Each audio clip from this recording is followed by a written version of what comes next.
Bueno, egunon guztioi, eskerrik asko ona bertaratzeagatik.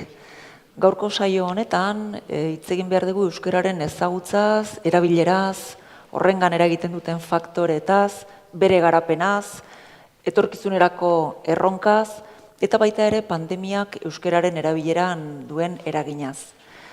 Nire gure gonbidatuak eta adituak aurkeztu aurretik, saioaren egitura komentatuko dizuet. Lehenik, hizlari bakoitzak 8-10 minutuko hitzaldi txiki bat emango du, gai baten inguruan. Jarraian nik galdera bat egingo diot, bai berak edo bai beste bi gonbidatuek erantzun dezaketena. Eta jarraian, 3 hitzaldiak amaitzen ditugunean, zuen txanda izango da, zuen galderak edo hausnarketak partekatzeko. Beraz, hasiko naiz ja hizlarien aurkezpenarekin. Nire eskubian Asier Basurto Arruti daukagu. Bera soziolinguistika klasterrean ikerlaria eta komunikazio arduraduna da. Soziologian lizentziatua eta hizkuntza plangintzan unibertsitate espezialista. 2006tik soziolinguistika klasterreko bulego teknikoaren kidea da. Gazteen hizkuntza erabileraren gaineko ikerketatan, behaketa bidez hizkuntza erabilera neurtzeko metodologiaren garapenean, eta erakundeen komunikazio publikoari lotutako beste ekimen batzutan jardun du, besteak beste. Gaur egun egiten dituen ekintza batzuk aipatzeagatik, jendaurrean erabili praktika komunitatearen koordinatzailea da, gero bere hitzaldian agertuko da, gai hau. Txillardegi hausnartu soziolinguistika sarien koordinatzailea baita ere, Euskal Soziolinguistika jardunaldiaren antolatzailea, hizkuntzen erabileran kale neurketaren komunikazio arduraduna eta abar luze bat. Klasterretik kanpo, 2014tik 2016ren amaierara, Donostia 2016 Europako kultur hiriburuaren proiektuan hizkuntza gutxituen eta hizkuntza aniztasunaren arloaren arduraduna izan zen. Nire ezkerrean Iñaki Martínez de Luna Pérez de Arriba daukagu, Gasteiztarra, soziologian lizentziatua eta doktorea Deustuko Unibertsitatean. 1989tik 2015era EHUko irakasle atxikia izan zen, eta 2001tik 2015era baita ere EHU eta Asmoz Fundazioaren hizkuntza plangintza gradu ondokoaren zuzendaria. 1982tik 1986ra Eusko Jaurlaritzako Estatistika Eustat zerbitzuko teknikari lenatan jardun zen, eta 1986tik 2015era prospekzio soziologikoen kabineteko arduraduna izan zen. Euskal Autonomia Erkidegoko Euskara Aholku Batzordeko kidea, Euskararen erakunde publiko batzordeko aholkulari batzordekidea, Arabako Foru Aldundiko Euskara Aholku Batzordeko kidea, soziolinguistika klasterreko sortzaile eta lehenengo lehendakaria, bat soziolinguistika aldizkariko zuzendaria, Eusko Ikaskuntzako kidea, eta 2007-2013 bitartean Aunamendi Eusko Entziklopediako zuzendaria. 2015tik aurrera Euskaltzaindiako Euskaltzain argazlea. Eta 2019tik Garaibide elkarteko lehendakaria. Bera, soziolinguistika arloko hainbat ikerketa, artikulu eta argitalpenen egilea dugu. Eta azkenik, 3. Nagore Ipina daukagu. Lizentziatua da ikusentzuneko komunikazioan eta doktorea hezkuntza zientzietan. Mondragon Unibertsitateko hezkuntza zientzietan doktoretza jaso zuen, honako izenburua duen tesiarekin. Wikien erabilera, CLIL, POL testuinguru batetan idazkera kolaboratiborako tresna gisa. Jarreren eragina. Ikertzailea eta irakaslea da Uezin, Mondragon Unibertsitateko Humanitate eta Hezkuntza Zientzien fakultatean. Haur hezkuntza zein lehen hezkuntzako graduetan ematen ditu eskolak, eta orain dela gutxira arte onlineko hezkuntza graduen koordinatzailea izan da. Bere ikerketa lana hizkuntzekiko jarreretan oinarritzen da, ezarpen plurilinguean, informazio eta komunikazio teknologietan, Content and Language Integrated Learning gaian, irakasle eta praktika gogotsuetan, ikasketa profesionaleko komunitatetan eta hezkuntza digitalean. Azkenik, nazioarteko 30 konferentziatan aurkeztu du bere lana eta egunkari nazionaletan eta nazioartekoetan ere baditu argitalpenak. Eta behin aurkeztuta gure hiru gonbidatuak Asierrekin hasiko gara. 2020ko maiatzan argitaratu zen lan bat, non EHUko lau ikertzaileek eta zuk zeuk parte hartu zenuten, eta bertan pandemiak erakundeen euskararen komunikazioan zeukan eragina aztertu zenuten. Txosten horretan edo txosten horren nondik norakoak zeintzuk ziren eskertuko nizuke azaltzea, ze metodologia erabili zenuten, ze ondorio lortu zenituzten, eta ea ikaskuntza horietatik etorkizunerako erronkak atera zenituzten. Baita ere gustatuko litzaidake jakitea pandemiak ze eragina izan duen, 18 erakunde horietan eta beste hainbatetan nolabaiteko ezagutza baldin badaukazu, baita ere azaltzea zer gertatu den pandemiaren eraginez. Bueno, arratsaldeon denoi eta mila esker jakiunderi gonbidapenagatik, hemen egoteko aukera emateagatik. Aipatutako ikerketa hori jendaurrean erabili proiektuaren baitan kokatzen den ikerketa bat da, eta lehenbizi kontatu nahi dizuet pixkat jendaurrean erabili bera zer den. Hori da praktika komunitate bat. 2015 urtean martxan jarri zen, eta bertan denetariko erakundeak biltzen dira. Gaur egun 18 erakunde. Ideia bat egiteko denak dira komunikazio publikoan jarduten duten erakundeak, bere beste jarduerez gain, baino oso desberdinak dira elkarren artean. Esate baterako hor daude Euskal Herriko Unibertsitatea eta Mondragon Unibertsitatea, baita ere ELA eta LAB sindikatuak, Guggenheim Museoa eta Donostiako Zinemaldia, Mondragon Korporazioa, Mutualia, Donostiako Udala, Getxoko Udala, pixka bat guzti horiek harremanetan jartzen ditugu praktika komunitate honen bidez, elkarrekin partekatzeko komunikazio publikoa nola egiten duten beraiek eta pixkat esperientzia hortan aurkitzen dituzten arazoak eta hori ematen duten konponbidea eta beti ere jakinda praktika komunitatea euskeraz gauzatzen dela eta komunikazio publikoan euskerari toki ahalik eta gehiago egitea partekatutako helburu bat dela.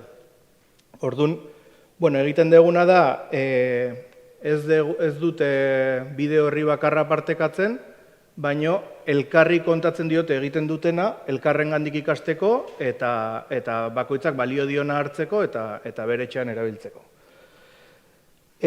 Formazioa egiten dugu, bakoitzak pixkat erronka batzuk finkatzen ditu, elkarri bisitak egiten dizkiote, eta mila jarduera egiten ditugu, eta hortan ez naiz gehiegi sartuko, baino pixkat praktika komunitate hori dinamizatzeaz gain, paraleloan egiten dugu hor gertatzen diren gauza batzuen ikerketa. Orduan pixkat talde hori elikatzen badago Euskal Herriko Unibertsitateko eta klusterreko talde bat, ikerketa talde bat, eta taldea elikatzeaz gain gauza batzuk aztertu egiten ditugu. Orduan 2015-etik hainbat ikerketa hildo eraman ditugu, baina, kasu honetan kontatzera noana da, 2020-en, beste guztia bezala, pandemia honek gure proiektuan hankaz gora jarri zuenean, geldialdi bat eman zen, eta pixkat 2020ko uda ostean berraktibatzera joan ginenean, gure artean hitz egin genuen ze ikertu behar da orain, ze gairi helduko diogu, eta nahiko evidentea zen, gertatu dena ikertu behar dugu. Normalki funtzionatzetik horrelako disrupzio momentu bat gertatzera, hor ze behar berria azaldu dira, ze gatazka azaldu dira, ze zailtasun azaldu dira komunikazio publikoa egiteko eta euskeraz egiteko. Orduan pixkat ekin genion lan horri. Ideia zen ikustea 2020ko martxoan pandemia gure herrira iritsi zen momentutik, erakunde hauetako komunikazio publikoa nola aldatu zen eta nola eragin zion horrek euskararen erabilerari, komunikazio horretan egiten zen euskararen erabilerari.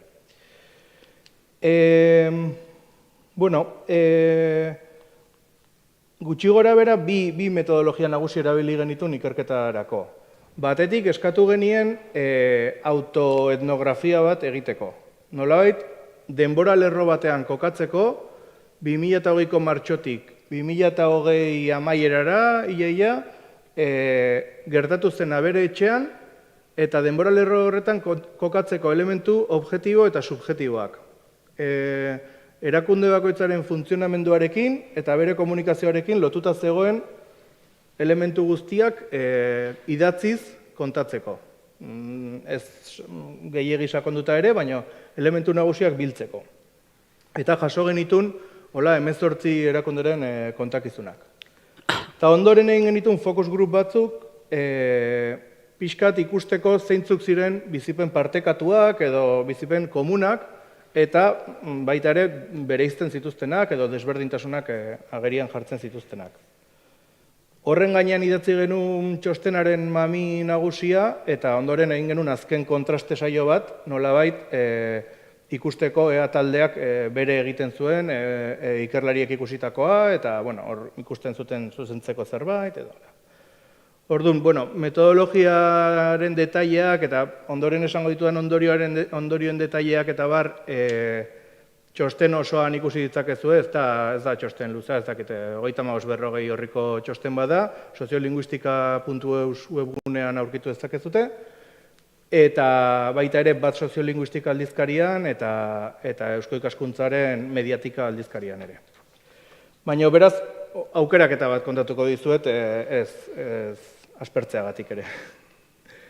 Batetik daude, ondorio batzuk hor gertatu zenak neurri batean nola eragin zuen komunikazioan jarduten duten lantaldeetan. Erakunde horien barruan, komunikaziora dedikatzen den departamentuan edo pertsona taldean.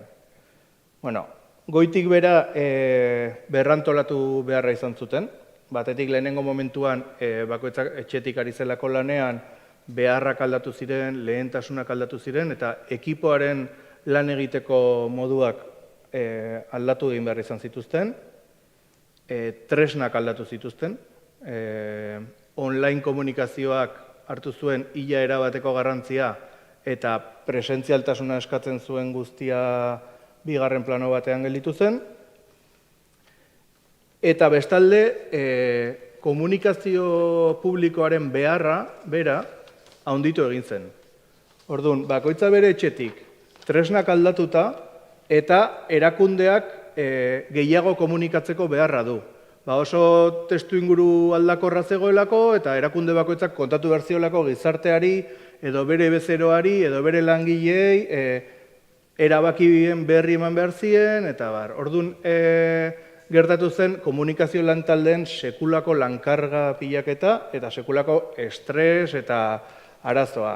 Horrekin lotuta dago, ordutegiak pikutara joan zirela, bakoitza bere etxean, ordenagailua piztuta egun osoan, eta hor ikusten zen zegoela momentu traumatiko bat askoren artean. Horre eman zen fenomeno bat ere izan zela, ustez gizartean orokorrean gertatu zela, zaintzaren garrantzia nola agertu zen eta diskursoetan behintzat txertatu zen asko, eta erakundeak ere hasi ziren, erakundeko kideak, langileak eta zaindu nahian eta barne komunikazio hildo bat edo ekimen mota batzuk martxan jartzen. Eta hor pixkat denetik ikusi dugu. Batzuk oso ondo funtzionatu zutenak, sola egungarri bezala ikusi zirenak, eta beste batzuk ikusi dutenak ez zutela asmatu eta saturatu zutela asko, barne komunikazioa gehiagizkoa bihurtu zela, inbasiboa eta horrelako kontuak. Orduan, pixkat hor, ikasgaiak atera dituzte, batzuk honetik eta beste batzuk txarretik ere. Hor, azpimarratu zen beste fenomeno bat izan zen, hedabideekin harremana estutzea. Hor sortu zen konfiantza moduko bat, igual oso harreman formalak izan zituztenak ordura arte, batean bakoitza bere etxetik aritzean eta elkarren zirkustantzia bereziak ulertu behar zituztenez, erakunde eta kazetarien arteko WhatsAppeko harreman errexak, zuzenak eta informalak eta horrelakoak areagotu ziren eta badago olako sensazio bat gerturatzeko balio izan zuela. Hoie dia pixka bat, hola, komunikazioari utxean lotutakoak. Ja hizkuntzarekin lotuago dauden ondorioi begiratzen badiegu, bat badago kuriosoa, eta da, nola erakunde hauek nazioartean dituzten sareak bihurtu zirela Euskal Herrira eta Euskal Gizarteari nazioartean gertatzen zenaren testigantzak ekartzeko korresponsal sareak, bezala. Komunikabide askok jotzen zuten enpresa bateko Xangaiko ordezkariaren gana, baina ez enpresari buruz hitz egiteko, baizik Xangaiko kaletan zer ari da gertatzen. Eta berdin Italian eta berdin pandemia munduan jotzen junden beste lekuetan. Orduan, konturatu gabe, konturatzen jundira, beste funtzio sozial bat betetzen ari zirela, batez ere nazioarteko tuta zeuden erakunde horiek. Eta askotan zen, euskeraz telebistan hitz egin dezaken norbait, edo euskeraz irratian hitz egin dezaken norbait behar dugu Italian. Eta beti, holako sare hauen bidez askongana iritsi zian, ez? Euskerari zuzenean dagokionez, atzera pauso handiena barne komunikazioan nabaritu zen. Eta hori dago lotuta presa, larrialdia, horrelako kontzeptuei. Azkenean, etxe batzutan euskerarena da, garrantzitsua da, zerbait garrantzitsuagoa iristen den arte. Zerbait oso garrantzitsua eta oso presazkoa eta oso larri iristen denean, bi hizkuntzetan bidaltzea mezua eta hori, ez da ingarrantzitsua, garrantzitsuena da azkarra bisatzea, ez?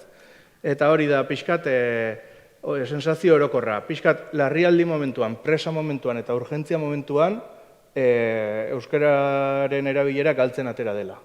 Eta horrek eramaten gaitu azkenean ikerketaren ondorio nagusira, eta da, euskararen erabilera zenbat eta protokolizatuago, zenbat eta irizpideak finkatuago, zenbat eta erakundearen markan, erakundearen kulturan txertatuago, hobeto eutsi dio erabilera horrek, erakunde horren bizitzan, nolabait estres froga hori, pandemiaren estres froga hori iritsi den momentuan. Azkenean erakunde askotan erabilera hori ahozko irizpideen arabera edo gutxi gora bera edo ohituraz finkatutako irizpideen arabera erabiltzen zen eta horietan errexer hori da. Beste larrialdi eta urgentzia momentu hori etorri denean. Eta berriz erakundearen goiko zuzendaritza batzordetik, azken langileraino, bakoitzak badakienean hizkuntza noiz, nola, nork erabili behar duen, nahiko errex eutsi zaio adostuta dagoen irizpideari, hau euskaraz egingo dugu, hau elebitan egingo dugu, eta hau bakoitzan nahi duen bezala, eta barrez. Hori da pixkat erakutsi duena. Nolabait denei eragin diela estutze bat, baldintzetan, baina eutsi diotela ondoen protokolizatuta duten erakunde horiek. Azkenean, esan dezakeguna da, inertziak eta improvisazioak beti jokatzen dutela euskararen erabileraren kontra. Eta hor, ados egotea maila abstraktu batean eta maila uki ezin batean ez dela nahikoa olako momentu batean eusteko. Behar dela dokumentuetara, erabakietara eta ohitura praktikoetara eramatea euskararen aldeko adostasun hori edo borondate hori, ez? Hori da orokorrean esan daitekena, ondorio nagusi batela. Oso ondo, eskerrik asko, Unai. Barkatu Asier, eskerrik asko. Eta orain galdera bat egingo izut, baina zuek ere parte hartu dezakezuen oski.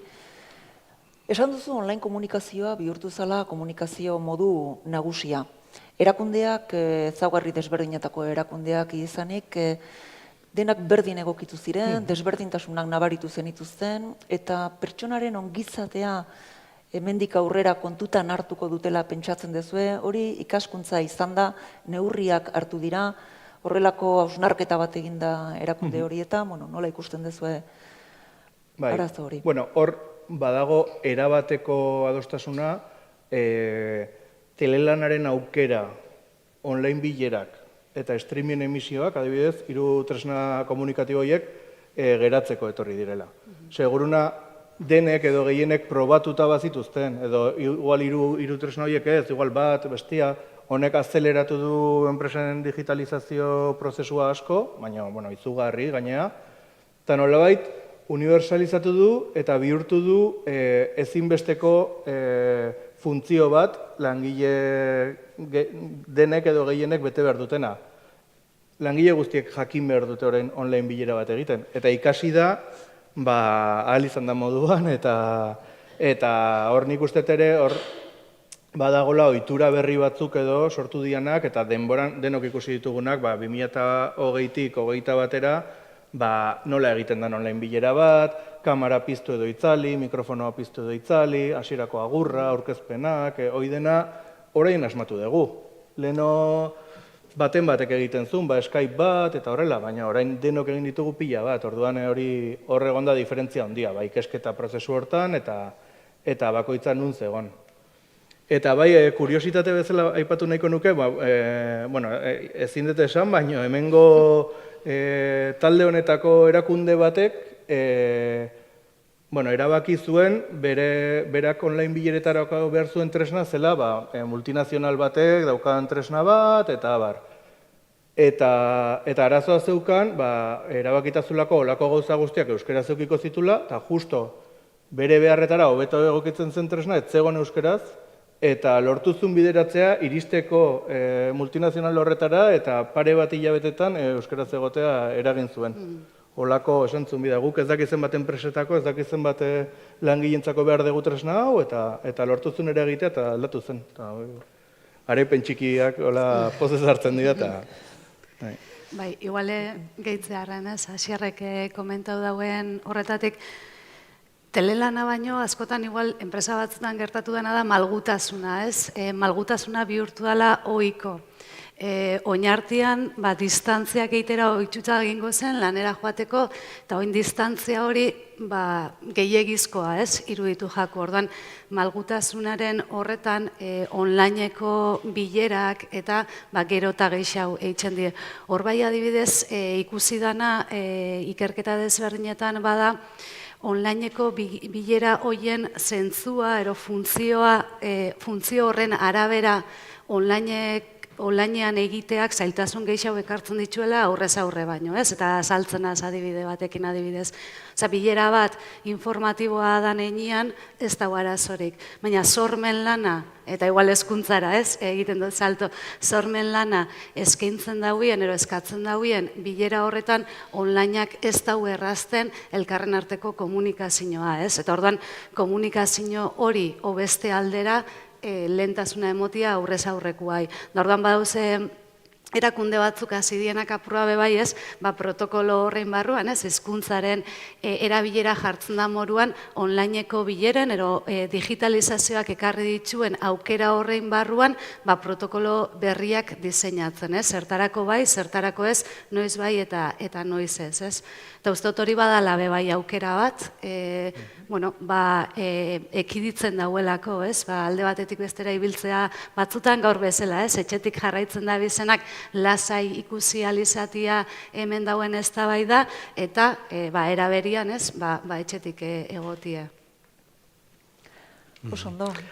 Bai, nik bakarrik esan, ados aditu hauek esan dutenarekin, eta bakarrik nire eskarmentutik abiatuz aipatuko nuke harreman hortan, online harreman hortan, pisu handia daukala bildutakoen kopurua.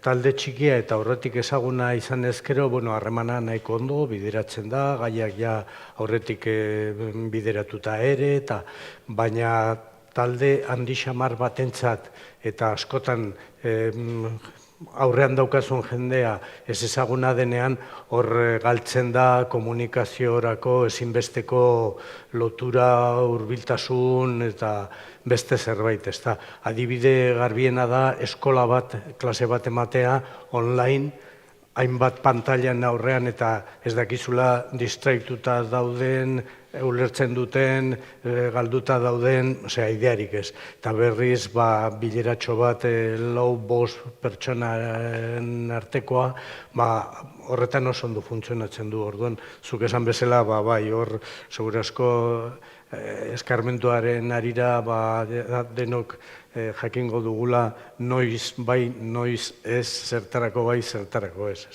Bai, nik uste dut ikasten gabizela, ez da, eta erabiliaz bat, goiaz aurrera pausuak emoten. Da gero presentzialidadearen kontuak ere, nik ezautzen ditudan enpresa batzutan, igual zeuk hasier gehiago ezautzen dituzu, kohesioan, enpresaren langileen kohesioan eragina eduki dau. Orduan, berkohesionatzeko behar horretatik hasi gara berdefinitzen eta protokolo horiek zehazten eta baita be, online testuinguru horietarako kode etikoak sartzen, zuk esan dazulen pantaila irekita, pantaila kenduta, mikrofonoa ipinita kenduta, egoteko modu berri bat da, bebai, eta egoteko modu berri hori ikasi behar dugu zein da, ez? Oso ondo. Orain erakundetatik pertsonetara pasatuko gara eta horretarako Iñakiri eskatuko diot bere hitzalditxoa ematea. Aurreko astean, bai Hasierrek eta bai Iñakik parte hartu zuten, Euskal Herrian euskararen erabilera kalean ikertu duen ikerketa potolo batetan, eta bertan hainbat ondorio atera ziren, ez? Batzuk aipatzearren, gero Iñakik sakonduko du, ikusi izan dazken 5 urteetan, behintzat euskararen erabilera mantendu dela, baina talde desberdinen arabera, erabilera desberdina da, aurrek asko erabiltzen dute, gaztek 15, 24, 25, 40 urte bitartean ondo, baina hortik aurrera eta batez ere adinekoetan badoa gesten, ez? Gainera, azken talde honetan izan ezik, beste guztietan gora egin du, eta azken talde honetan izan ezik emakumeek ere gehiago erabiltzen dutela ikusi izan da, ez? Bestalde kalean, 8tatik batek erabiltzen du, Gipuzkoan gehiago erabiltzen da, biztanlegoaren arabera ere, edo eremu soziolinguistikoaren eragina ere ikusi izan da, eta horren ildotik, Iñaki, nahiko nuke, zuk horretan eskarmentu handia daukazunez, euskararen ezagutzan, erabileran, azken urteetan eman diren bilakaeren inguruan hitz egitea, ze ekimen izan dira eraginkor ezagutza eta erabilera areagotzeko, ze erronka dauzkagu etorkizunean, eta baita ere pandemiak nola eragin dion euskararen erabilerari, baino pertsona mailan ez, hainbeste erakunde mailan. Ederki. Plazer bat zuen aurrean izatea, eskerrik asko jakiundeari gonbidapenagatik eta zuei bertaratzeagatik.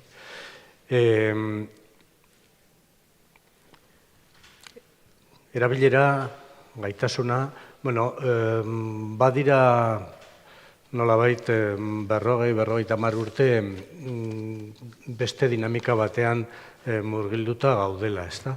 Eta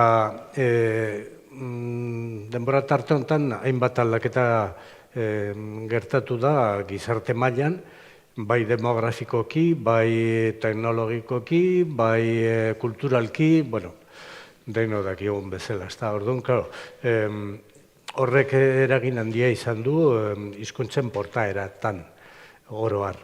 Besteak beste euskararen portaeran eta euskararen ezagutzan eta euskararekiko atxikimenduan edo motivazioan. Orduan,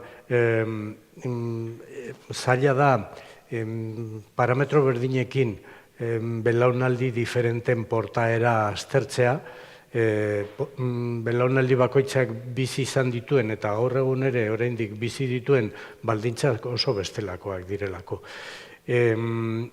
Adibidez, nekanek aipatu bezala, adinekoen artean hor malda beran dagoen datua, informazioak, erabilera, ezta? Hori da nire belaunaldia. Eta ze gertatzen da, nire belaunaldi hori dela belaunaldi guztietatik erdaldunena. Orduan, logikaren arabera, Euskaldun gutxiago edo Euskaldunen proportzioa txikiagoa den belaunaldi hortan erabilera ere txikiagoa izaten da. Horrek badu logika demografiko arruntu bat edo funtsesko bat. Gero beste gauza bada erabilera adinean bera egin ahala. Eta horretan hainbat elementu berria agertzen dira. Garai bateko Euskaldunak eta gaur egungo Euskaldunak oso bestelakoak dira. Gainera, kontuan izan behar dugu gaur egun ditugun parametroak. Hizkuntza gutxitu batentzat, Euskara bezalako hizkuntza gutxitu batentzat, badaude kontrako dinamika potente batzuk. Bat da, aspaldidanik ezagutu izan duguna eta bizitu izan duguna, pairatu izan duguna, eta da, estatu bat, nazio bat, hizkuntza bat. Estatuaren zentralismoak modu askotan modu esplizituan, bestetan ez estatuaren mekanismo eta egituraren bitartez administrazioa, hezkuntza sistema, edabideak eta alakoak, horien bitartez estatuaren txaz funtseskoa zen hizkuntza bultzatzen zen, besteak kasu batzutan debekatuz, beste batzutan onartuz baina bultzatu ez, eta halako dinamiketan ez da. Baina gaur egun badaude beste parametro berri bat eta da globalizazioarena. Eta globalizazioak hizkuntzen posizionamendua erabat aldatu du. Ni gazte nintzela, ohikoa zen gaztetxoen artean frantsesa ikastea. Zergatik? Hurbileko hizkuntza zelako. Gaur egun, jakin nahiko nukenik, mugatik aparte zenbat gaztek ikasten duten frantsesa. Ingelesa, guztiaren aurretik. Planteatu ere ez da egiten, ez da. Hori adibide erresa da, eta ondo ulertzen dugu, ez da. Gaur egun guraso batek ez luke zalantzan jarriko seme-alabek ingelesa ikasi beharrote duten ala ez. Ez. Konbentzituta daude ikasi behar dutela eta horretarako alduten guztia egiten dute. Orduan, globalizazioaren eskutik hainbat kontu etorri zaizkigu eta gaur egun hainbat edabidei eguneroko jardunean jarraitu alizateko ingelesezko nozio batzuk eduki behar dituzu.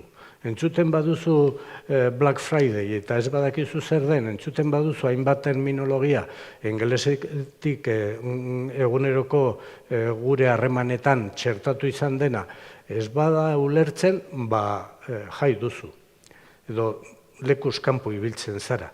Orduan, eta ez bakarrik Euskara, lehen aipatu dut, hizkuntza gutxitu guztien kasuan. Eta hor, badago diferentzia bat Euskara eta munduko hizkuntza gehienen artean. Euskara eta Euskara bezala beste 4, 5, 10 hizkuntza asko bezala, ari dira eusten, egoerari eusten.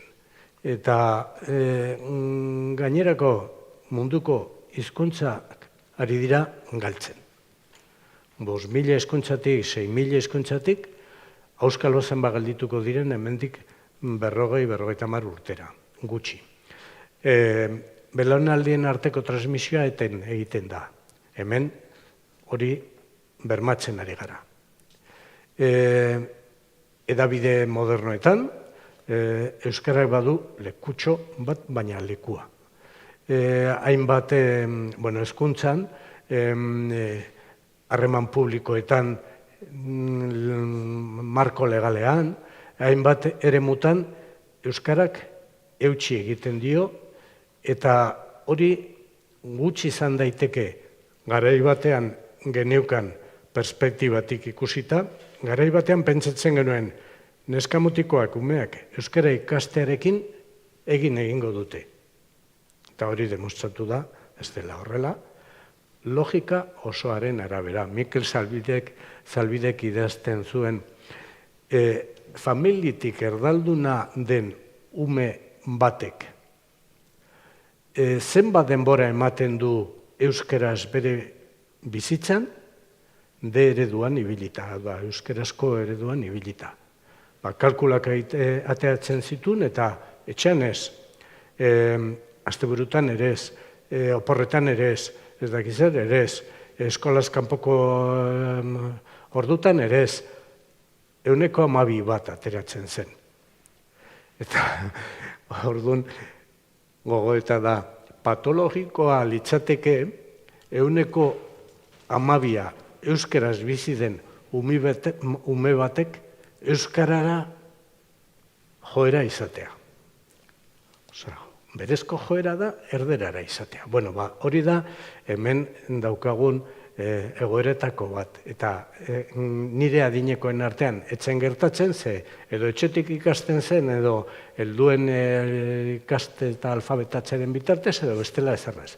Gaur egun eskolan ikasten dute, baina eskolatik kanpo hainbat utxune daude, ezta? Bueno, orduan, hor badaude mailakatze bat adinaren arabera eta baldintzen arabera. Euskararen kasuan, esan bezala, eusten ari gara, eta mundu mailan hizkuntza gutxituen kontrako joera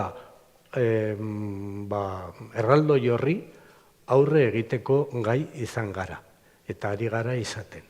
Eta momentu honetan, kale erabileraren datuak tarteko, egonkortu eginda kale erabilera. Inkesta soziolinguistikoaren datuak ere, antzeko emaitza joera orokorra ematen du. Gero badaude nabardurak zonalde soziolinguistikoaren arabera, adinaren arabera, umeak eta helduak elkarrekin ibili ezkero ala ez, edo nabardura interesgarriak, eta horietako batzuk erakusten dute adibidez. Umeak helduekin kaletik joaten direnean, harreman horien artean areagotzen da euskaren erabilera. Umea bakarrik, edo heldua bakarrik ibili ezkero, erabilera hori jaisten da. Zer dela eta? Saiatzen garela umei euskara transmititzen. Belaunaldien arteko transmisioa nahiko potente egoten da gurean, ezta? Hor badaude mehatxu bat, eta da, eskolaren bitartez bakarrik euskaldundu diren bikote berriek zer egingo duten beraien seme-alabekin. Saiatuko dira transmisio hori egiten, ala ez. Ze ez daukate ohiturarik haien artean euskaraz egiten ere. Orduan, hor izan liteke berriz etentxo bat transmisioan, famili transmisioan, ezta? Baina orain arte behintzat nahiko sendoa ari da izaten. Bueno, orduan, hor badauzkagu aldeko puntu batzuk. Eta aipatu ditut kontrako dinamikak, estatuarena, globalizazioarena, aldeko dinamikak. Aldeko dinamika dauzkagu euskararen komunitatea, euskalgintza eta euskaren inguruko mugimendu, antolamentu, dinamika guztiak, ezta? Eta euskalgintza hori da, edo herritarra, hainbat ekimen herriak berak bultzatu ditu, adibiderik antzinekoena nolabait ikastolak sortzea, ezta? Gaur egun, euskaraldia edo, hainbat ekimen, ezta? Eta badaukagu euskalgintza instituzionala. Komunitatearen bultzadari esker, instituzioek ere bere egin dute sektore askoren eskaera. Euskara normalizatu, euskara aurrera bultzatu, eta orduan hizkuntza plangintza, hizkuntza programak, hizkuntza planifikazioa oro har, ezta? Orduan hor badaude dinamika potente batzuk. Eta hori da nolabait euskalgintza ohikoena eta gaur egun ere oso bizi mantentzen eta funtzionatzen duena. Gogoan izan adibidez, aurreko larun batean, gazten mugimendu bat, gazte euskaltzaleen sareak manifestazio bat konbokatu zuela eta lelo bat aipatzen zuela. Euskarak ez du aurrera eginen. Eraman egin behar da, hori da kontua. Hizkuntzak berez ez doaz. Ez atxera, ez aurrera. Gizarteak dauka ahalmena, edo hizkuntza akabatzeko, edo hizkuntza bultzatzeko. Bueno, badaude gaur egun beste euskalgintza mota bat, euskalgintza teknokratikoa, nolabait esateko. Zer da hori? Bueno, enpresa munduan, negozio munduan, euskarak ekarpen ekonomiko bat egiteko aukera zabaltzen denean, euskara ere hartzen da kontuan. Bueno, bada, eta importantea. Eta euskarak dirua emango balu, eta asko emango balu, segura asko enpresa eta negozio askok konpromiso hartuko lukera. Importantea ere. Eta badago, euskara eta euskara bezalako hizkuntza gutxituentzat, nazioarte mailan dagoen aldarri importantea, UNESCO-rena. UNESCO-k 2019an urte hori izendatu zuen hizkuntza indigenen urtea. Eta 2022-2032 hamarkada osoa, izendatu du hizkuntza indigenen hamarkada. Bueno, guk askotan izan dugu, euskalduna garela Europako azken tribua. Orduan, hizkuntza indigenen kontu hori oso egoki datorkigu guri ere, ezta. Eta hor, helduleko importante bada, zergatik. Ez da bakarrik guk euskararekin aurre egin nahi dugula, bai hori bai. Baina euskararekin halako sentimentu eta motivazio bizirik ez daukaten entzat, mundu mailan UNESCOk ere hizkuntzekin kezkatzen da, zergatik ote. Hizkuntza aniztasuna, kultura aniztasuna, naturaren aniztasuna zaintzen den bezala, hizkuntzena ere bai. Nola utziko dugu galtzen denon ondarea den hizkuntza bat, eta bereziki euskaldunen ondarea den gure euskara. Nola utziko dugu galtzen? Ze fundamento falta litzateke hori, ezta? Eta hori, euskaltzale amorratua izan gabere, UNESCOk ere bultzatzen ditu hizkuntza. Da ikuspegi globalizatua, da dinamika globalizatua. Guk ere horretan leku bat lortu behar dugu eta hori baliatu gurean ere halako kezkak zabaltzeko. Eta ez dakit asko ari naizen luzatzen. Bai, fiskalizatzen ari zara, baina pandemiarena nola eragin dio euskarari? Bai, Asierrek oso disrupzio hitza erabili du. Pandemiak disrupzio bat eragin zuen hainbat lekutan, ez da. Eta pandemiak halako disrupzio edo kataklismoa gertatzen direnean zer gertatzen da? Ahulenak gehien sufritzen duela. Asierrek ondo ilustratzen zuen. Presak eta korrika ibili eskero, erderaz bakarrik. Ahulenak beti kaltetua, ezta? Baina, orain ja nolabait hilabete batzuk pandemiatik liberatzen ari garela, orain dago berpizkunde bat. Eta ari gara erakusten euskararen komunitateak daukan erresilientzia. Badela gaizki pasatuta gero aurreko baldintzetaren bueltatzeko eta gogotsu bueltatzeko ere. Eta hori oso importantea, oso seinale ona da.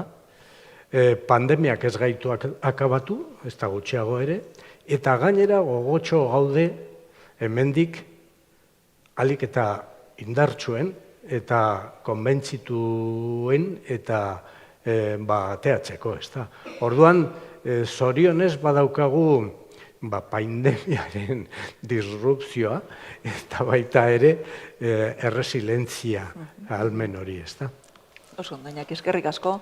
Basier edo Nagore, Iñakik esan duen bezala, askotan edo inoiz ez du ezagutzak bermatzen erabilera ere oso handia izango dela, eta izan ere duela belaunaldi batzuk ezagutza eta erabileran arteko lotura oso estua zan, baina orain badirudi ez dela hain estua, ez? Badaude ikerkuntza batzuk horren arrazoia bilatzen saiatzen ari direnak, eta adibidez, egon daiteke edo identitatean, edo jarreretan, edo zuek nola ikusten dezue hau, eta zer egin beharko genuke lotura hori estuagoa izateko?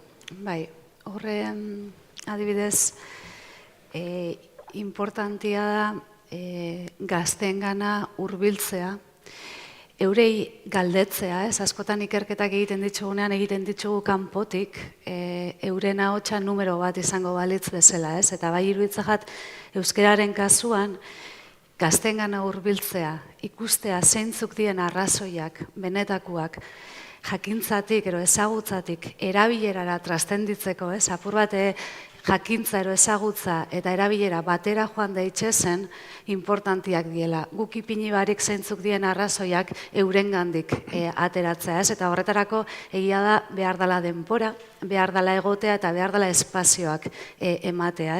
Ordan espazio horietatik eta arrazoitegi horietatik eraiki eurengana gehiago hurbiltzen dien proposamen horiek. Askotan egiten ditugu proposamenak, ero bentsat nik neuk, apur bat nik pentsatzen duten modu horretatik, ero nik kokatzen zen leku honetatik, eta gazteak beste leku baten kokatzen dio. Orduan, saiakera egin ulertzeko nun kokatzen dien, zergaitik kokatzen dien hor, eta hortik egin proposamenak. Marko mentala, guk marko mental batzu dauzkagu, bagatu zibilbide batetik, ohitura batzu daukagu, bizipen batzu dauzkagu, euskara ulertzeko modu bat daukagu, eta egin behar duguna da, saiatu ulertzen gazteak, ze puntutan dauzen, ero nundik ulertzen dabien hori, eta hortik egin proposamenak hurbiltzeko eurengana. Eta horrek badauka eragina ere jarreretan.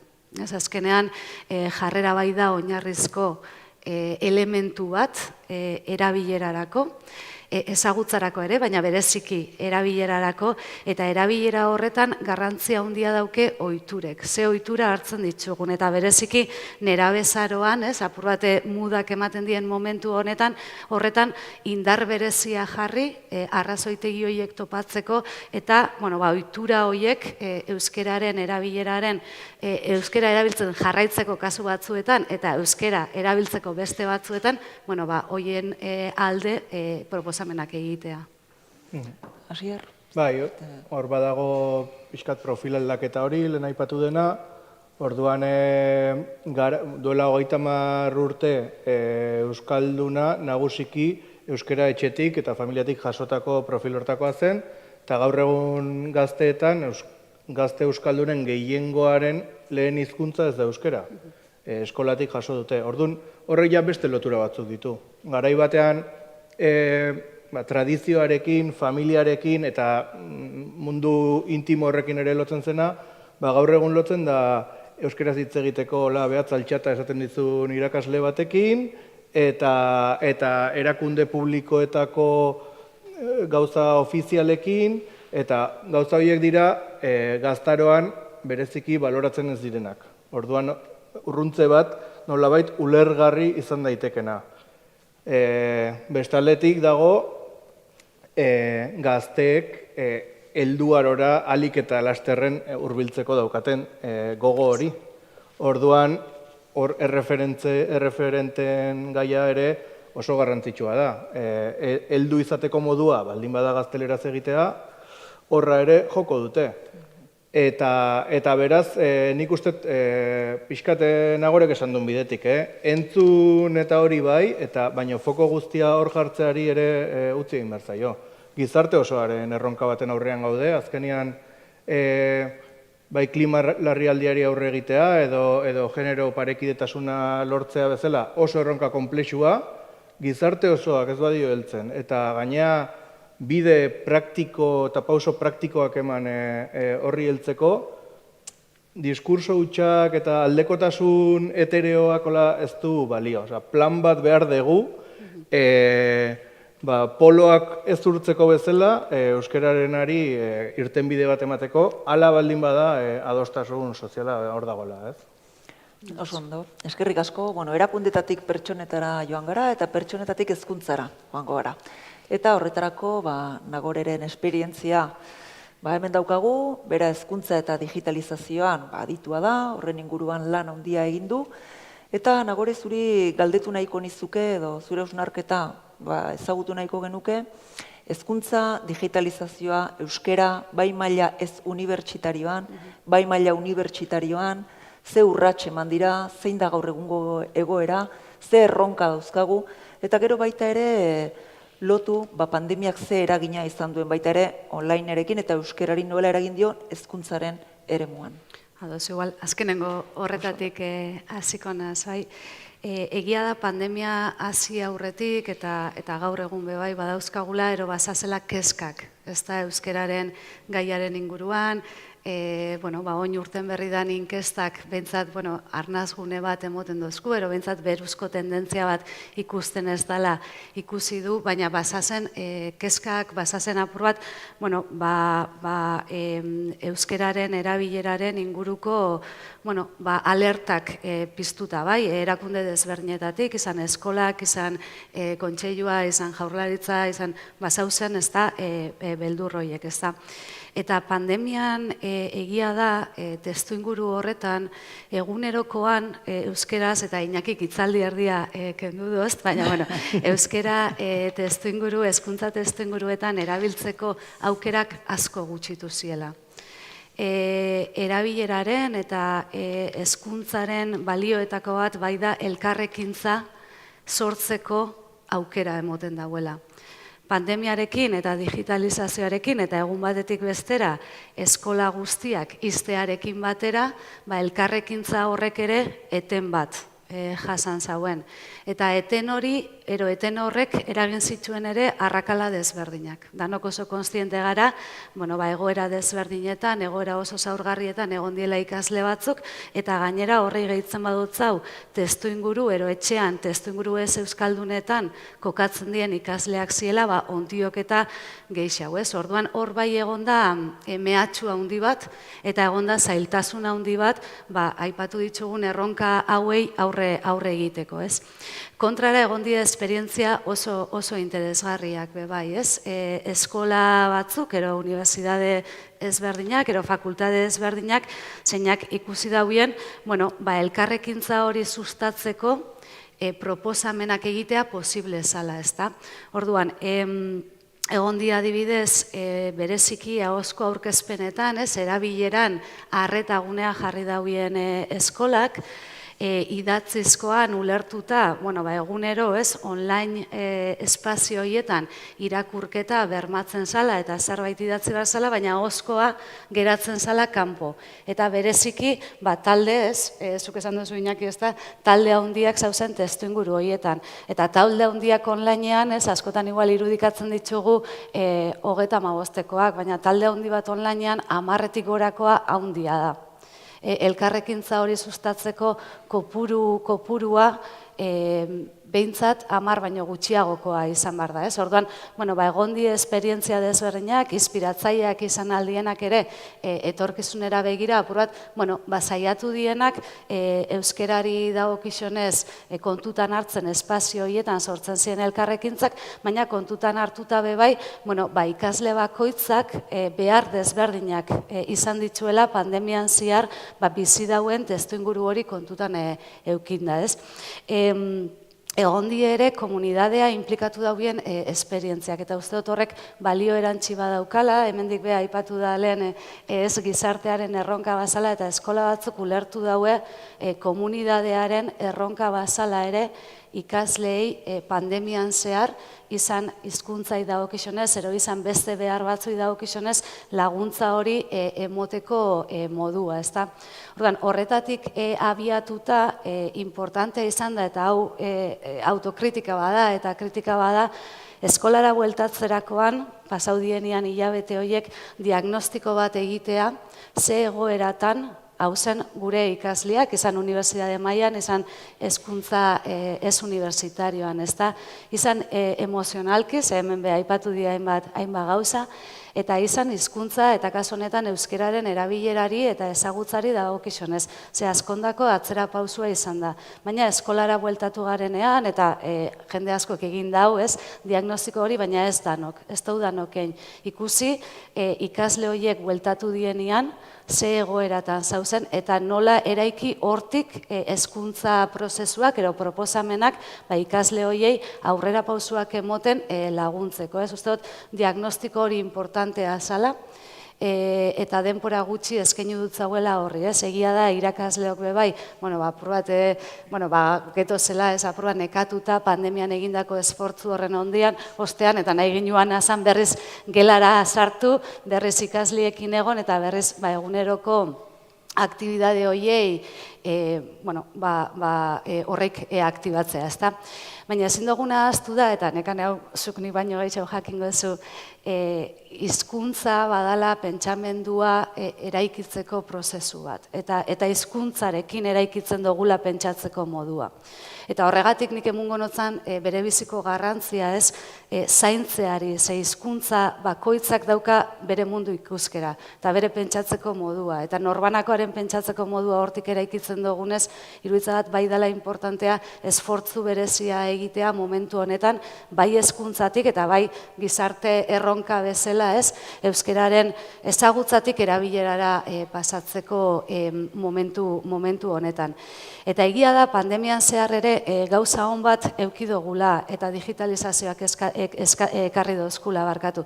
Eta da, materialak sortzeko eta partekatzeko jarrera proaktiboagoa hartu dugula orokorrean. Uztot, danok eta bereziki irakasleok, ez?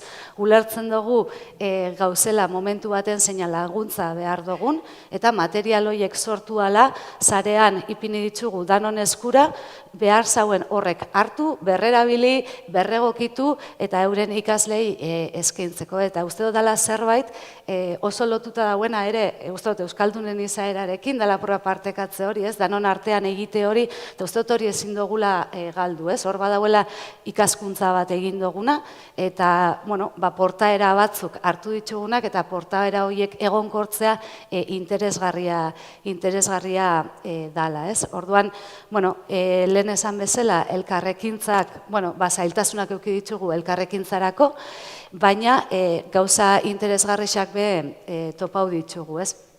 Eta gero, digitalizazioak eta euskerazko materiala aipatu dugun honetan, gutxinaka pandemiaren ostean ere joan dira azaleratzen proiektu berriak euskerazko materialekin eta euskerazko produktuen sorkuntzarekin hezkuntzara begira izan maila guztietan, ez?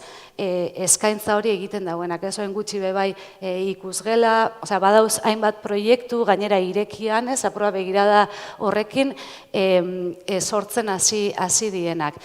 Eta pandemiak eta hezkuntza testu inguruan eduki dauen niretzako eraginik handiena da ulertu dugula, eta hain berezik igual salto egingo dut hezkuntza unibertsitariora, online testu inguruek zer eskatzen dauen benetako hezkuntza prozesuak, ero aprendizaia prozesu horiek aktibatzerako orduan, ez? Eta ikasi dugu adibidez, eta lehen beha aipatu dugu, uste dut asierzuk aipatu duzula, zaintzaren kontzeptua, ez? Ikasleak nola zaindu behar dien, horre, ikerketa desberdinak egin ziren pandemia garaian, eta eskola, aztertu ziren eskoletatik, irakasleen 150 bakarrik eukitzen zauen eguneroko kontaktua ikasleekin.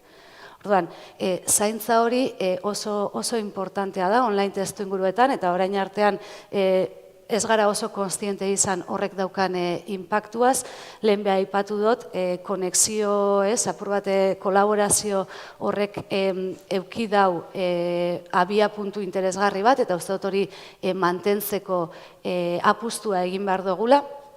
Bestalde, gure ikasleentzako apur bat euren ikaskuntza prozesuak pertsonalizatzeko eta ez nabil individualizatzeko esaten, baizik eta pertsonalizatzeko euren beharretatik abiatu izan hizkuntza dela, izan interesak diela aukera emoten dozkue teknologiek eta hori ere bada zerbait aprobetxatu geikena hemendik aurrera eta bada ere espazio bat zeinetan arnazguneak topatu behar ditugun, ez? Eta igual lotura egiten dut euskera eta digitalizazioarekin kasu honetan.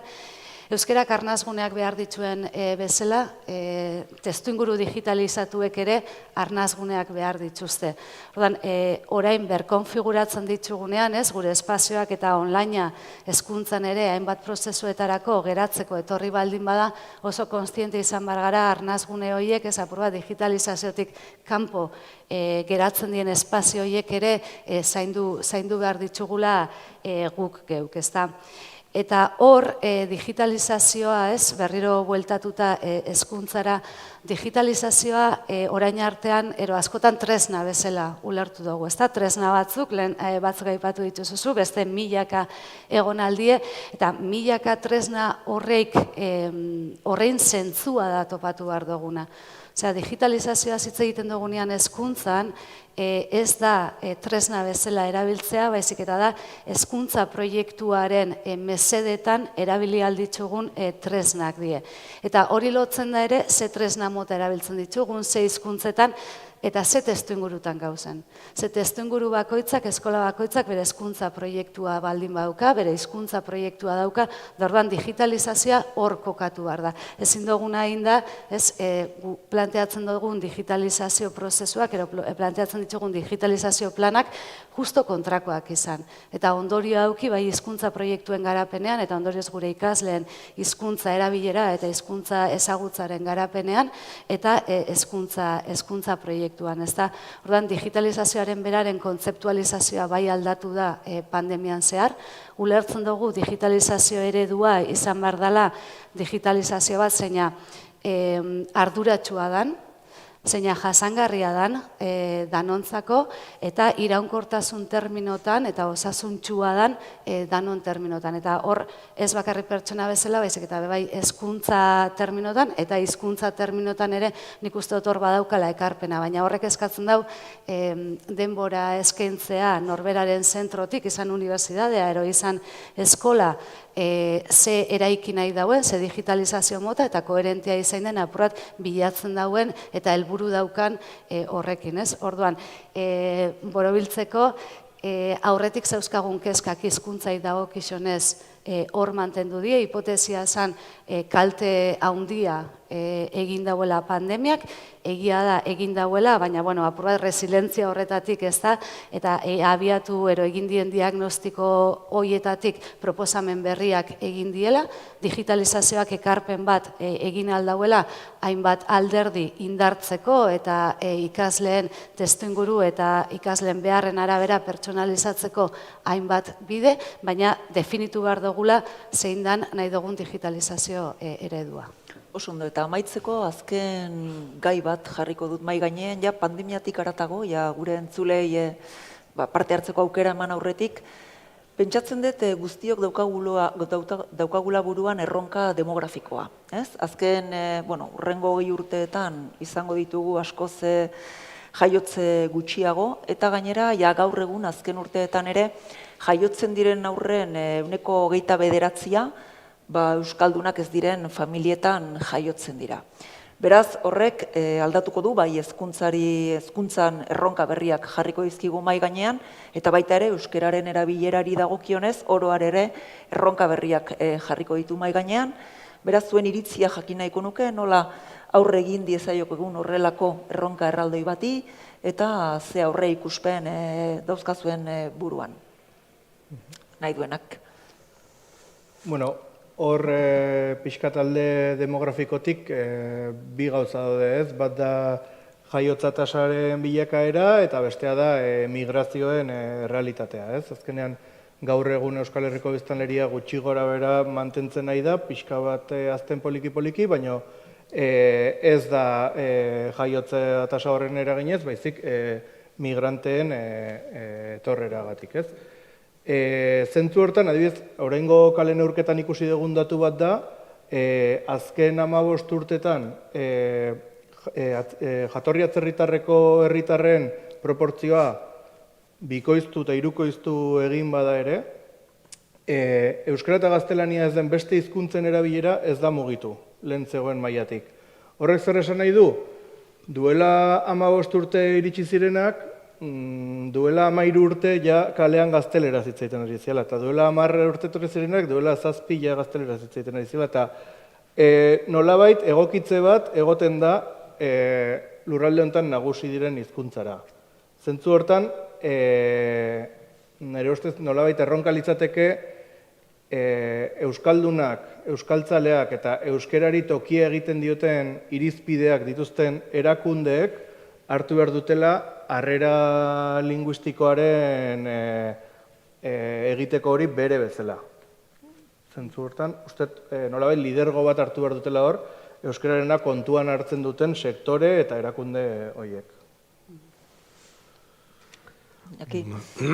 Bai, erabat ados Asierrek esandakoarekin, ezta?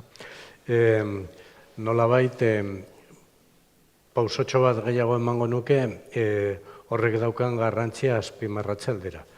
Eta ez da bakarrik euskaragatik, da komunitate bezala ere. Edo etorri berri horiek gurekin bat egiten dute, edo bestela badauzkagu adibide ugari Europan barna, besteak beste, eta getotan bizi direla, beste azpikultura, beste parametro oso diferentetan, askotan bertako kulturekin eta istilutan, ezta?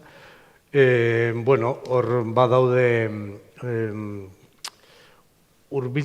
elkarrenganako hurbiltze baten premia. Guk ulertu behar ditugu horiek, ezagutu behar ditugu horiek, hobeto esan da. Lehenengo pausoa da ezagutzea. Gainera, ezagutzen ez den guztiak beldurra sortarazten du.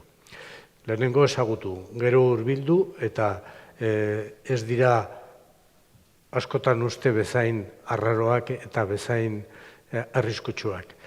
Haiek ere, gure keinu hori ikusita, empatia sortuko genuke haiengan. Bueno, interesatzen dira gutaz, orduan gu ere interesatzen gara haiek dauzkaten problemaz besteak beste euskararena, ezta? Orduan, aurra begira komunitate honetarako ezinbestekoa da, norabide hortan eta erabat ados Asierrek esandakoarekin instituzionalizatu behar dela harrera modua eta elkarrengana hurbiltze kontua eta hori, ezta? Bai hizkuntzagatik, baina ez hizkuntzagatik bakarrik. Bai, ados, nik uste dut ausartak izan bar garela proposamenetan, erronkak handiak izango die, Iñakik zure hitzaldian aipatu duzu, ez da, globalizazioaren eragina, aipatu dugu digitalizazioa, ikasliek, gaztiek, danok, klik baten dauzkagu produktuak gazteleraz, dauzkagu inglesez, dauzkagu, eta euskeraz kostatzako gehi autopatzea. Orduan, lehen planora ekartze hori iruditzat importantea izango dela, eta horretaz aparte, apurat proposamen ausartak egitea, euskeraren apur bat bizi berritze hori mantentzen jarraitzeko, eta ez bakarrik espazio zehatz batzutan, hezkuntzan jartzen dugu askotan fokoa, hezkuntza zaratagoko proposamenak egin behar die, komunidadean, gizarte mailan, eta askotan entzuten da, eta indartu nahiko neuke bebai, hezkuntzan egiten den esfortzua eta Asierrek bere hitzaldia hortik hasi daude bai lan mundura eraman behar dela, ez? Guke ikasleak euskeraz hitz egiten dau eta testuinguru badauke eskolan, eskolatik urtetzen dienean unibertsitatera doiaz, unibertsitatean ze eskaintza daukau euskeraz, daukauen horretatik lan mundura doiaz eta lan munduan ze aukera dauke euskeraz hitz egiteko, ez? Orduan, bide hori da diseinatu behar dana, egia da politika asko egiten da bizela eta eginda dauzela, baina ondiope enpresa askotan eta testuinguru askotan gaztelera da nagusi eta hor bai usteot aldaketa bat egin behar dela, por bat ez, urrengo inkestetako datuak goruzko doia zela esateko adintarte guztietan, ez? Oso ondo, orain zuena da txanda, entzulen txanda da, beraz, edo zein galdera baldin badukazue, edo zein zuzendua, edo iritziren bat.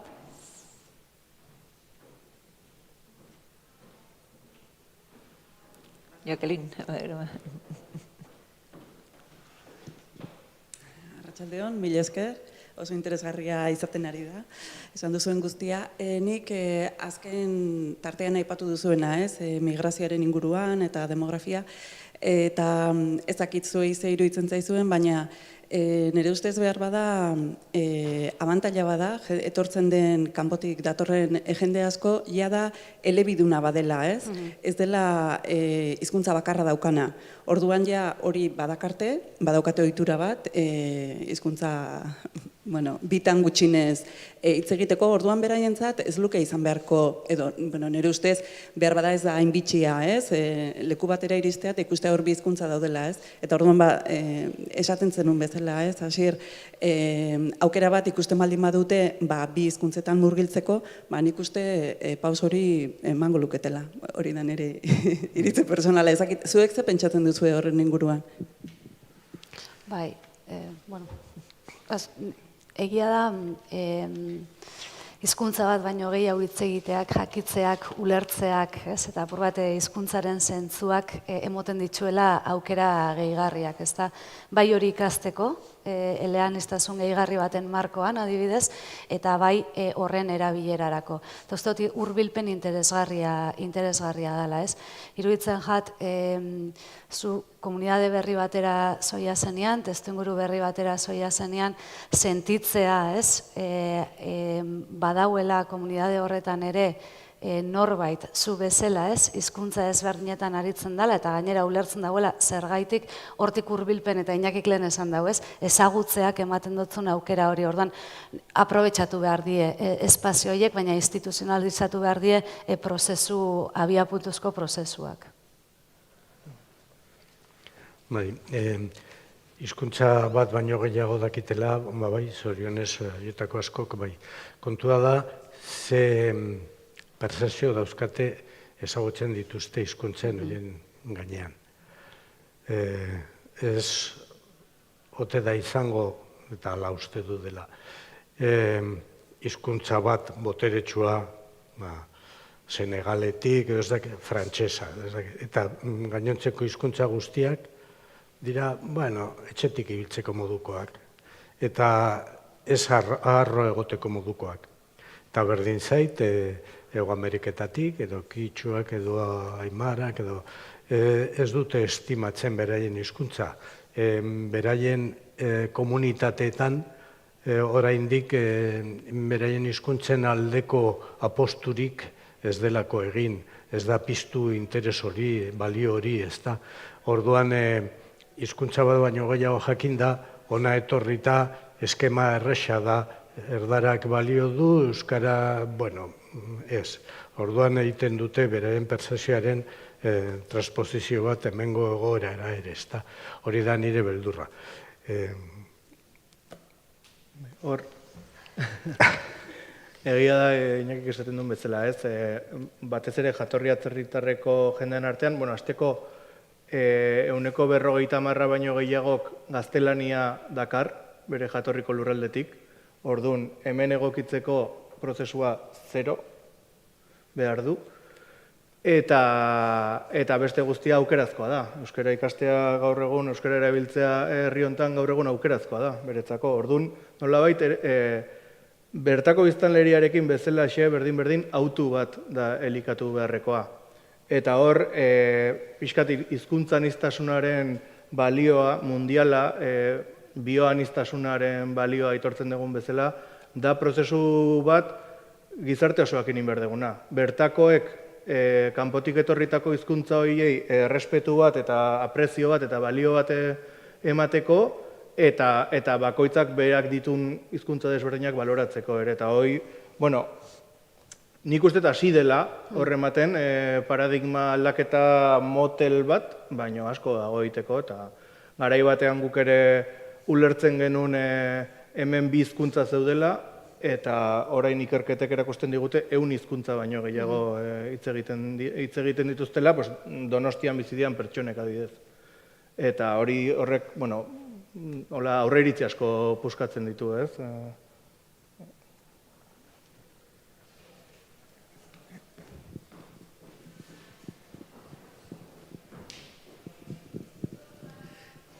Kaixo, arratsaldeon. Bueno, ia asmatzen dudan. Ze ni pixka bat haserretik edo nator, ez da, momentu honetan hizkuntzaren inguruko egoeran, edo etxipen eta haserre puntu batetik, ez? Eta orduan, Iñakik esan du, ez da, bueno, nire baten, lehenengo, uste pandemian gertatu dela, gertatu behar zuena. Hizkuntza ahula, ahuldua, gutxitua, nahita ez horrela delako berez, atera dela galtzen. Eta orduan, horren ondoren, eta orain zaten, eta buelta emateko, ez da, eta bestetik esan da, bueno, eta txarro horretan eutxi egin diogu. Eta orduan orain saltzen dana da, bueno, harro egon behar dugu, eutxi egin diogulako. Munduan gehienak galdu egiten direlako, ez da. Aldi berean, baina harro egon behar dugu horrekin. Hau da, noski, eutxi badiogu eta indarra kontra badira, urrengoan agian ez diogu usten. Orduan, pentsatu beharko dugu zer egiten dugun gaizki, ez?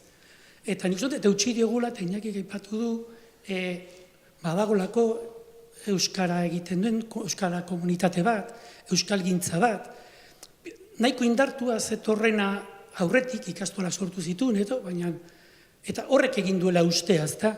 Hizkuntzak galdu direnak, edo euskera bera galdu da nenean, galdu da, ez zituelako babestuko zuen instituzioak, are gehiago, kontra zituenak zeudelako, ez da? Eta horiek zer sortu dute, beste hizkuntza bat ikasteko beharra, gaztelania. Beraz, euskara hitz egingo bada, izango da beharra. Galdu zuten euskaldunak ez dute galdu, Cervantes irakurtzeko oso erakargarria zelako gaztelania. Administrazioan espainolez egin behar zutelako, medikoarekin espainolez egin behar zutelako, ezin zutelako hemen jendean medizin euskeraz ikasi, ez? Orduan, nator, orain, nizet, eta gaztek, ez eskerrak, eta bueno, lehen beste gazte batzuk izan ziren, gero beste batzuk, izan ginen gazte, gero beste bat, ez, badago nahi bat, eta hori badago, baina eta instituzioek, eta aipatu duzu, euskalgintza instituzionala, horrek zer egiten du. Eta nik uste hor badagola zurikeria bat eta nolabait folklore bat, ez? Eta horrek sortzen du beharra. Eta bi adibidez jarriko ditut, bat lehengo gunean, finala pelotarena, elkarrizketa egiterakoan, eta baten oso polita izan zen, Lasoren amatxi, erderaz, amatxik erderaz. Zergatik galdu zuen, haren seme alabak ezagita, zein zen, euskeraz, euskaldun berriak, Laso euskaldun berria. Josu Eredu, baina gero instituzioak, ETBek, bigarren kateak, ahaleginak eta gehiago, Lasori euskalduntasuna ukatzen. Erderaz egin arazten. Aurreko pelota final baten, 4 pelotaria finalistak euskaldunak, eta ETB-bin espainolaz egin arazten. Euskalduntasuna, izkutatzen nafartasun euskaldun hori, eta hori instituzioek. Eta osakidetzak 40 urte jaurlaritzak bezala. Ez dizute eskaintzen mediku euskalduna, norberak eskatu behar du. Noraino iristen diran trabak, eta debekoak instituzioen aldetik, lehen arretan, jende askok eskatu dugu mediku euskalduna, nahi du larreta euskalduna, agertzen da, agertzen zaie. Joan ezkeroia espezialista edo hospitalizaziora, sistema informatikoak ezabatu egiten du. Beraz, euskaldun guztiak espainoldun egiten gaitu. Eta jaz da kontuan hartzen, eta gian ongo dira, traumatologo, ginekologo, urologo, kardiologo euskaldunak. Osakidetzak ez du ezer egiten, euskaldun hori, eta ez naiz urgentzia batean, urologo, mediko euskaldunarekin jartzeko. Alderantziz, kontra. Orduan, buelta etorriko bada, gazteak, euskalgintzak egin beharko du, menuzet instituzioekin, kritikoago, unibertsitatea zaudete hor, ni hezkuntza mundutik nator, irakasle berriei ezer gutxi erakusten zaie soziolinguistikaz gutxiagotutako herri baten gaudela, hizkuntza ez dela berdina hemen irakastea edo Valladoliden edo Poitiersen. Baina kurrikulumak hortaz oso gutxi izan ditut. Hortaz ez da jakiten, gero borondate honenarekin euskera irakatsi nahi dute. Baina ezagutza hori ez du unibertsitateak ematen. Eta ez dakit gero medizinan, eta ez da, 40 urte dira, ez dakit, sortzen aldira mediko euskaldunak, beharrain beste, edozein ezin du medizina ikasi, euskara hizkuntza ikasteko gai izango dira. Ez dakit, exigentzi hori, luzatu naiz, barkatu, baina, eta uste dut horri erantzuna, eman merzen. Ia baduzuen edozein. Ez bai, barkatu, ni moderatzaile bezala ez nuke parte hartu behar, baina, medikuntzaz hitz egin duzunez, eta Euskal Herriko Unibertsitatean, nik ere erantzunkizun batzuk izan ditudanez, medikuntza guztiz euskera ikas daiteke, euskeraz ikas daiteke Euskal Herriko Unibertsitatean, eta gainera sarbide berezitua martxan jarri gendun batez ere beharroiei erantzuna ahal izateko. Beraz, urrats batzuk eman dira, asko dago egiteke noski, eta nik hori bakarrik esango dut. Ez bai nuke hemen parte hartu behar, moderatzailea bai naiz. Ez bai, nik igual hortik beharra hartuko, ez da, lehen aipatzen hauen ala munduko politikak hortik zoian be bai, ez? Usteot, lan, mota, enpresa, instituzio, erakunde guztietan egon behar diela politika berriak. Eskolak euskalduntzen dituen ikasle horreik euskaldun izaten jarraitzu deitzen, ez? Hori alde batetik, eta on ja nerera irakasle eskolara. Nik neretik hitz egin got, USItik, ez dakit beste erakunde batzutan zer egiten den, nik bai esan gotzut guk ze erabaki hartu ditugun azkenengo urtietan. Lotuta dauz berrikuntza prozesuarekin egia da, baina hor argi ikusi ginoan gure ikasle perfila aldatzen zoiala. Oin urte batzuk oso deba baiarako jenti esan, eta Oñati, Arrasate, Bergara oso euskalduna. Ordan horrek etxetik ekartzen zauien, ez? Esperientzia, izaera, bizipen eta emozio batzuk euskararekiko eta hezkuntzarekiko ere. Perfila aldatzen joan da, ordan gube joan behar gara aldatzen. Egin duguna eta gupe asko daukagu egiteko eta hobetzeko izen da identifikatu gure zer nolako ikasleak nahi ditugun UESin. Nola nahi dugun urtetia gure ikasleak. Eta 8 ezaugarri definitu ditugu, ezaugarri personalak izan aldienak, eta horreikin batera kurrikuluma erdigunetik kendu eta proiektu proposamen ezberdinak ipini. Eta horietako bat euskalduntasuna da, testuinguruan errotutako ikaslea eta testuinguruarekin konprometitua, ez?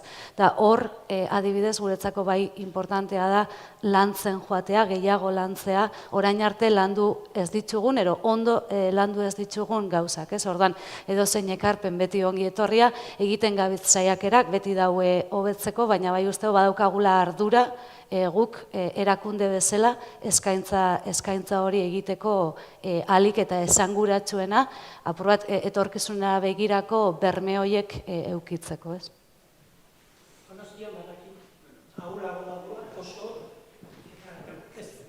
Enaiz hartio ez da, bai da, gaina ez da hori. Donostian badakit, bertako irakasleek ere esan da, puntu hori oso ahul dagoela, eta realitate horrein dela gutxi bertako irakasle batzukin egoteko, han egon nintzen, justu ikasle guztik atera ziren, eta oso gutxi ziren euskeraz ari zirenak. Eta gurian be aldatu da. Magisteritzako irakasle izango direnak, orduan, badakit hori dela realitatea, eta denon egitekoa dela huelta ematea, baina, bueno, irrealitatea hori izana, kezkagarria, eta da, ez? Hori transmititzen dugu. Eskolaragoa zenean. Hori da, bai. Nahi notzuna esan ez, guretzako 8 ezaugarri personal horietatik, 4 urtetan garatzeko ezaugarri personal horietatik euskalduntasuna, testuinguruan errotua eta konprometitua hor dauela eta garrantzi berezia muten dut zauela eta kontziente garelako behar hori dauela, hortik esan. Eta gauza bakarrik, are kezkagarriagoa gazteleraz ez denean eskaintzen titulazio hori. Eta duela urte asko bakarrik euskeraz eskaintzen dela. Hori ere, kuriosoagoa da horregatik lehen hitz egin dugu ezagutza eta erabileren artean, ez? Nik uste dut zerbait gertatzen ari dela eta egia da, lan asko daukagula egiteko. Bai, Bueno, erabat ados nago egin dituzun kritikekin, nola ez? Osa, partekatzen ditut, kezka horiek.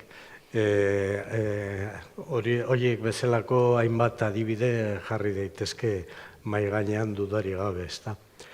Hori batetik.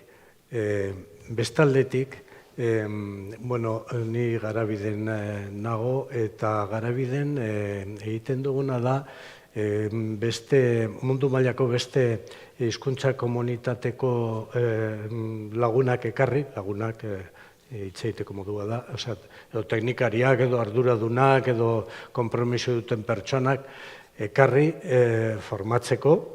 Lehen 3 hilabetez ematen zuten hemen, orain online eta teknologia eta pandemia tarteko, egiten dute 2 hilabeteko formazio online eta gero hilabete ematen dute hemen.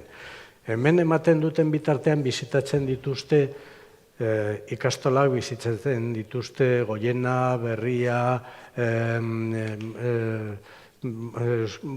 euskalgintza instituzional eta herritarraren erakunde eta esperientzia mota ugari. Kontu zibila berdi ditugu, haiekin frustrazioan ez erortzeko. Jo, eske hau ere daukazu, guk ez daukagu ezer, guk ez... Eta ebili behar dugu denbora guztia esan ez duela 40 urte, zuek bezalakoak den. Bide hontan, gabezia gabezi, bide hontan hainbat gauza egin izan ditugu. Eta ezin duzu imaginatu, haiek bizitan joaten diren lekuetan, jendea ze gratifikatua sentitzen den. Ze hemen daukagun joera da, zuk daukazun joera, eta ni partekatzen dudana. Jo, eske falta da, eske oraindik, eske behitu, eske... Eta egia da, eta halakoak bideratu behar ditugu. Baina ahaztu gabe egindako bidea. Orduan, hor dago nik uste oso ispilu politxa izaten zaigu eta oso gratifikantea bertako jendearentzat haiek egiten diguten aitortza. Hau ere egin duzue, eta engero ja instituzioak, euskalgintza instituzionala eta niri 2 kontu datozkit burura. Bata, elkarbizitza,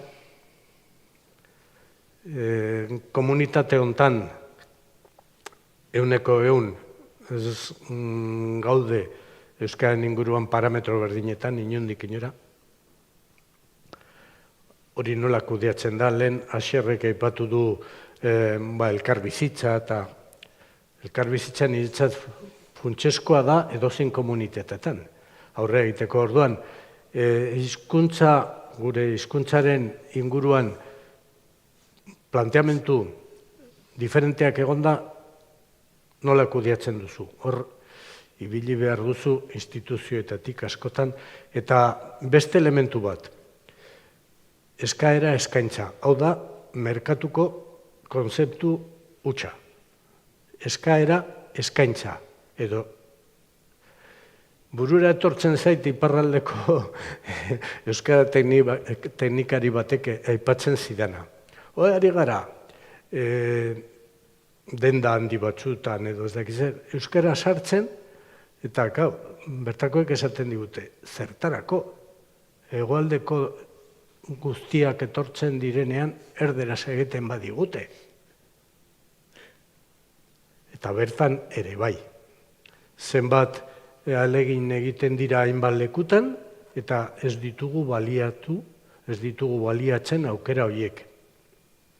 Eta ez Osakidetzan bakarrik, baita Osakidetzan ere, komertzio batean edo hainbat lekutan. Euskaldunen aldetik eskaera oso potentea balitz, desde luego bai eremu pribatutik, euskalgintza teknokratikoa, lehen aipatu dudana, bai instituzioetatik, apostu asko handiago egingo litzateke, nire ustez. Ez pixkat, Iñakik esaten duran bidetik, eta lehen egin duen kontakizun orokorran bidetik, nik uste orain arte hona ekarri gaitun formulak bere horretan jarraitzen duela. Naiz eta mundua asko aldatu den, eta asko aldatuko den, gizarte aktibo bat, gizarte antolatu bat, kritikoa eta euskararen eskaera hori eusten diona, bueno, autuari eusten diona eta eskaera sozialari eta eusten diona, hori gabe jai dugu. Lehen esan bezala, inertzia hizkuntza handien aldera joango da, orduan ez da inoiz bukatuko behar hori aktibo egoteko, berdin euskaraldi antolatzen, gazteen manifestazio antolatzen, edo osakidetzan eskatzen, mediku euskaldunak egon daitezen, eta bar, eta hori izan da eredua ere, lehen aipatu bezala ekologismoaren bidean, edo generoen berdintasunaren bidean, aldaketak eragin dituna. Azkenean, jasanezina egin zaie ere, hegemonikoak ziren indarrei eustea aldatu gabe. Eta aldaketaren eskaera hori beharko dugu, betiko indar sozialarekin, baina horri gehituta berrikuntza elementu bat, berriz asmatu beharko delako beti, lehen egindan bezala, egoera berrien aurrean soluzio berriak asmatzen, eta Iñakik asmatu duen aipatu duen elementu tekniko hori, orain dagoen ezagutza, zientifikoa, ezagutza teknikoa, gauzak ondo atera daitezen, nola egin behar dian, gero eta aditu gehiago daude, profesional gehiago, tekniko gehiago, eta hortik bai. Ez dakit beste norbaitek, Mariasun? Bueno, eskerrik asko, zuen hitzaldiengatik oso interesgarriak izan dira. Eta naiz luzatuko ze ordua da. Baina oro pixka korrika eta presaka impresio bat. Egun hauetan, edo aste hauetan, ibili gera la respuesta de nuestra sociedad ante una pandemia imprevista. Eta nik uste, eta aurrekoan ere esan nuen, eta gaur ere jaso de impresio berdina, pandemia ez dala bokatu. Pandemia barruan gaude. Eta orduan ez daukagu perspektibarik. Pensatzen dut hezkuntzako ondorioetan, pensatzen dut soziologikoetan, pensatzen dut hainbat, aipatu dira ez dakizue zenbat gai. Osea, izan da terrible. Bombardeo. Baina egia da, nik uste dut, ezin degula perspektibarik izan oraindikan, eta ez datuak ere. Ikerketak, datuak, konparatzeko. Osea, demagun, hamarkada bat, pasadala. Ikusiko dugu, ze ikasi duten gure ikasle hauek online, ditxosozko online hortan, 2 hilabete hauek, 2 urtetan. Osea, 1000 gauza daude ikusteke. Eta hori bezala, sanidadea, eta gainera ez degula bukatu. Ez gaude pandemian. Eta gaude normalitatera bueltatu nahian, eta egiten ja horako, ebaluazioak, ez da ebaluaketak, normal, baina, karo, ez dugu astu behar, niretzako, eta realki ez da bukatu, eta gaineratu zaigu gerra bat. Eta gerra horrek dakar, lehen horre zetorren krisia. Eta aipatzen dira egun hauetan, sangre, sudor y lágrimas, y ekonomia de guerra. Hau da, ez daukagu inungo perspektibari, gaude zulo batean. Eta zulo batean, egin da zekegu la respuesta a una pandemia, bukatu gabea. Hortxe gaude, eta berke impresiones tenemos, chicos. Pero, nik uste dut, benetan, hemendiko urte asko ez dut esango, ez naiz nor gainera, baina urte batzuk behar ditugula ikusteko, ze gertatu da, ze gertatzen ari dan, eta bar, eta batzuk igual ez gera biziko. Eta zuk esandako zea hori, ados, berak Iñakik esan du bezala nola ez egon ados instituzioko jarrera zenbaitekin. Baina gero nik uste dut gauza sakonago dela. Eta intuizio bat da, besterik ez, ezin dut gehiago intuitu, baina zerbait ere plof egin du gure artean, gure euskalduntasunean. Soziologikoki, intimoki, hizkuntzarekin lotuta, sentimentuekin lotuta, politikarekin lotuta, hor plof batean gaude. Gaude beheraldi handi batean. Eta horren ondorioz dator, gure gazteak barra, eta esan nahi dut, gauza berak esaten zuen bezala 40 urte ni ere hor sartzen naiz. Eta ni hasi nintzen euskalduntzen burua, hola, autostoki, pizkat basatia bezala, 70. hamarkadan, eta hortik honea izugarria da, egin dan bidea, izugarria, pentsezina. Baina, era berean, gure gizartea, ari da, edo moteldu gera, bueno, hori, derrepente ez daukagu, igual, interesik euskaraz hitz egiteko, oia, emana dago, baina ez da emana, ez da. Eta igual ez dugu, nahi? Igual onartu beharko dugu lako gizarte bat, eske batzu gaude, talekete pego, Eta nola baiteko kulpabilidaderekin gainera. Ai, gure semeara ebe transmititu, ai, euskaraz hitz egin, jo, noiz arte, eta gazteak, igual, daude, hortik kanpo. Batzuk eskatzen euskeraz bizi den dutela. Aukeraz ez dut ez. Ez dut aukerarik. Ez, esan dut, hori bat nator, ez, eta gora pilotsua da, baina gazteak ere hori esan zaigu, bueno, euskeraz bizitzea eskubide bada bai, egintzazue, gero realitatea da ezin dutela. Ezin dutela muga pila bat jartzen zaizkielako. Eta askotan, lehen esan duen osakidetzako eta gauzak badira, baina borondatea duena, bai enpresa batean, bai leku batean, dagoenean, eta hura dagoenean agintean, gauza asko egin ditzake. Dena ezin du egin bat batean, baina gauza asko egiten dira. Hau da, osakidetzan desagerrarazten denean Euskaldunon hori, norbaitek oso garbi du hortik aurrera ez da euskara erabiliko. Eta niri berdin zait, mediku euskalduna eta erdalduna, paziente erdalduna eta mediku euskalduna den edo alderantzit, hor konpon erderaz funtzionatuko dute.